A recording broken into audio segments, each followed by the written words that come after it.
hold information 20 minutes late by a 20-minute delay time loop on their video surveillance camera at the school. Now we're talking about like 12 former military veterans policing the hallways just to make sure that they're in the right part of the 4,000 student school? Look, I don't think it's difficult at all for a person to be Eric, do you think it's appropriate that a child going to school, elementary, should know of or understand what will become the known presence for this perception of protection for the kids, that they need to know that they're a threat just because they're in a school, and that there could be a shootout at any given time? Is this where we're going with this? Is there any other solution other than that? I mean, I didn't grow up in that situation. I got my own issues, but that's not one of them. And I don't think that kids was a bad idea. Children look at police officers all the time, and children see police officers inside schools doing, what do they call those? Liaison work, right?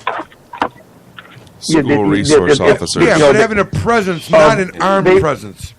But no, police officers always have their gun on them. Every time I've ever seen a police officer inside a school, they are always carrying their gun on them. This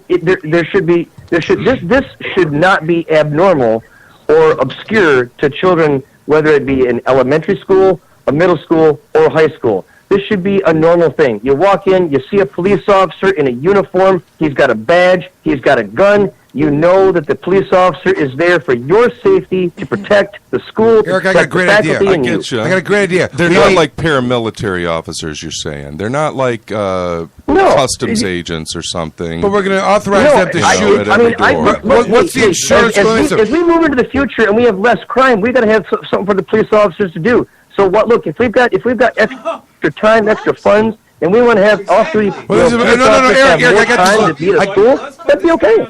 What's wrong with that? I got the solution. Here's what it is, because I can see what might be happening here, which is that there's going to be a need for more resources to provide this security. We were talking about human resources that need to. So, in the world where there's, we're talking about lack of that. We can not have any. We can increase the forfeiture. That's always a good way to spend. I mean, the idea that we're going to rely upon more.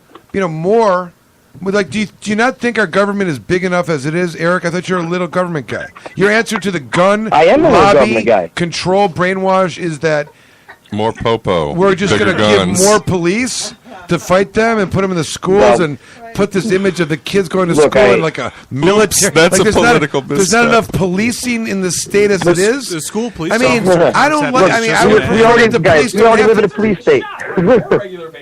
We already live in a police state. So I'd much rather have the cops in the schools protecting our children than driving around trying to pull over, trying to find cops.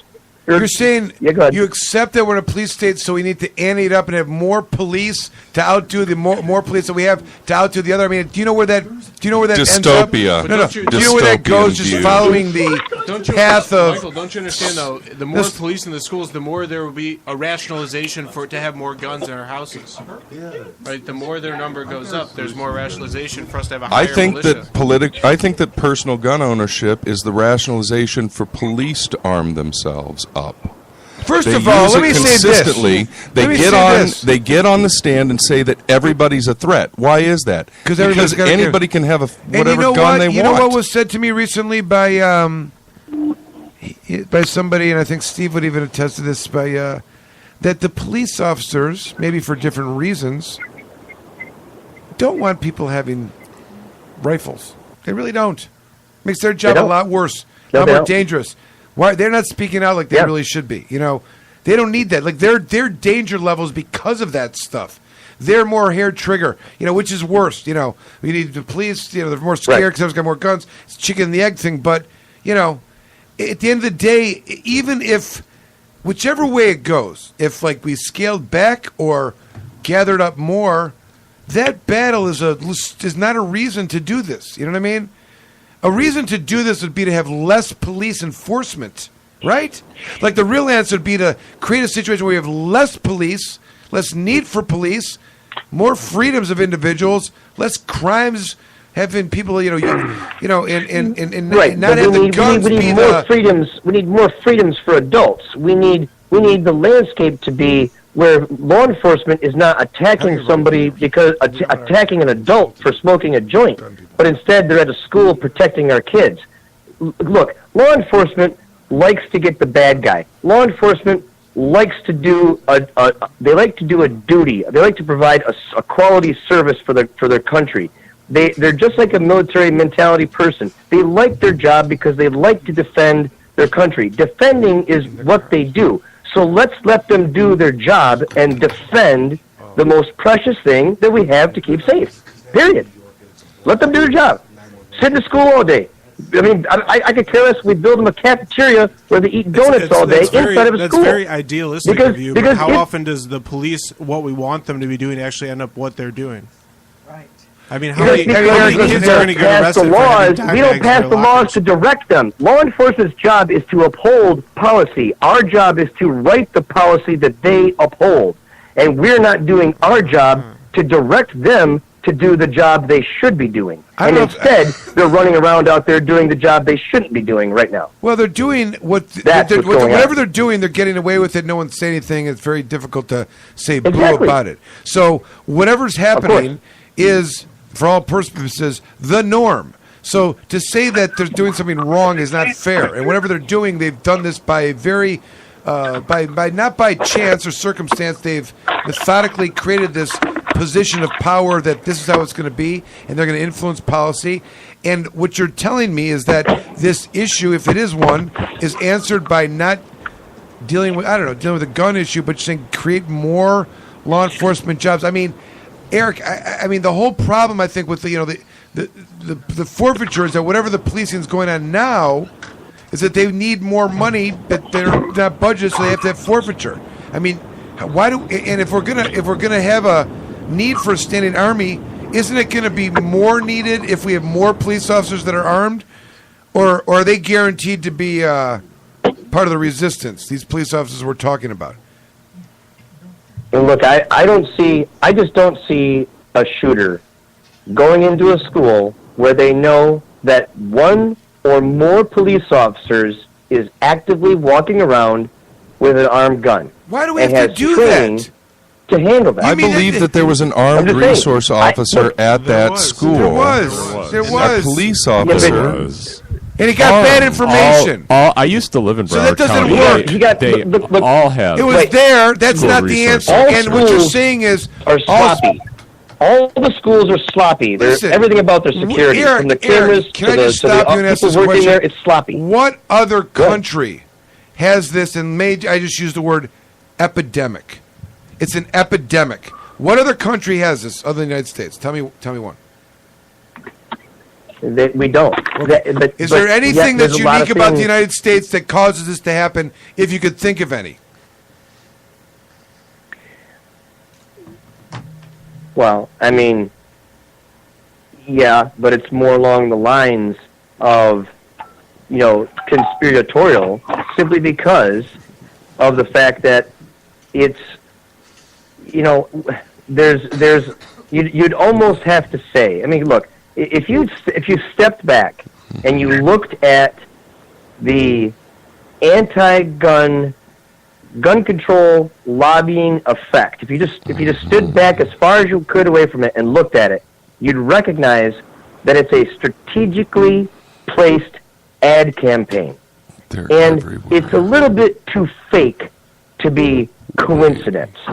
And there's a lot of fakery and a lot of false evidence. Wait a second. Are we talking about the Florida shooting that killed all these kids was fake? This is why I wanted to start with the baseline of reality. I'm saying there's elements about it that are completely fake, false information, and it's deliberately projected out into the public to sway public opinion. We know what propaganda is. Let's hear what it is. We know that's what it's. What is it exactly that's untrue that makes this not an epidemic of another type? No, it's an epidemic in that this is similar to what is another disaster after disaster. How many this year? There have been several. I basically think that the disasters. Stop. Tell me what was lied about in the press and projected that may have caused me to think the way that I do, because I am open-minded and I want to hear you convince me that there may be something I read, something that I misunderstood that would suggest to me that I should look at this any differently than. Let's start with the. Okay, let's start with the Sandy Hook school shooting. Okay. Yes. It was the 2 hand pistols found on the body in the school. Now, later, the story changed from the FBI to it was a shotgun. Then a couple hours later, the story changed to, no, it was 2 hand pistols and a shotgun. Then the next day, or by about 9:30 at night or whatever it was, then we get the whole story's changed. Now it's an AR-15. But earlier, we were told that the AR-15 was found inside the trunk of the car outside the school. It is a coordinated attack on the AR-15 in your mind. Correct. On the AR-15 itself. Absolutely. Can we look at gun competitor? This is what I thought. This is what I thought you thought. Every single time one of these things happens, it's always an AR-15. You are highly attuned to falsehoods in this area, I noticed. You pick up on them in everything. Oh, very, yes. On this issue specifically. When I get the FBI report that tells me at 2:30 in the middle of the day that it was 2 hand pistols, and then at 9:30 at night totally iffy. I get it. That how many people died? How many people died? Children died. But then the next day, the coroner tells me that all the bullets were the 223 caliber. Wait, if there's 2 guns at 2 o'clock and there's a shotgun in the car at 5 o'clock, how many kids died? So how did the gun get from the trunk of the car many kids inside died? the school? Obama.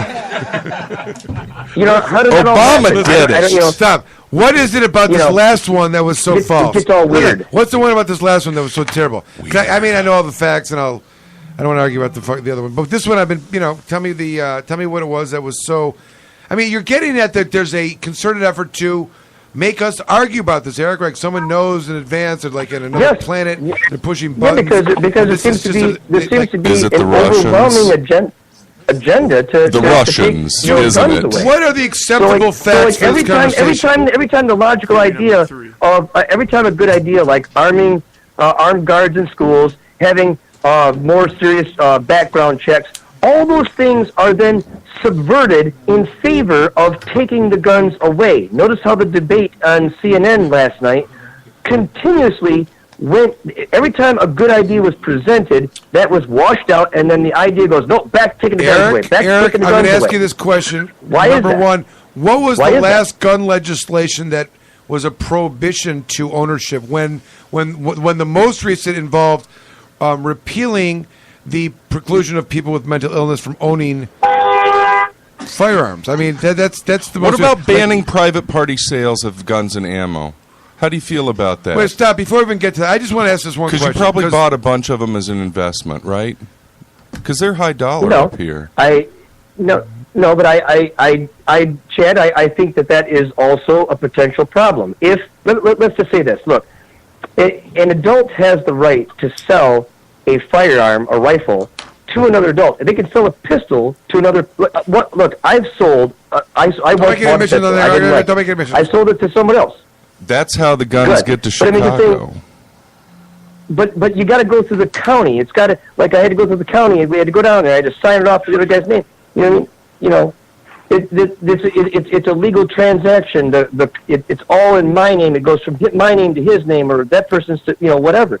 It's all tracked. The county knows about it. It's all in the database. If that person had a background issue, or if it was a crazy red flag thing, it would pop up. He wouldn't be able to all buy the it. regulations for pistols, ownership, pistol possession. How do you explain? There's no rules for rifles at all anywhere. You're right. There's no rules for rifles. Exactly. Is there any correlation between countries that have essentially banned handguns and their significant decrease in gun-related accidents? No, he didn't want to answer the question. Stop. Don't answer it. This is the question. What was the original question? The question was, do we agree that America is the only country that we know of that has these crazy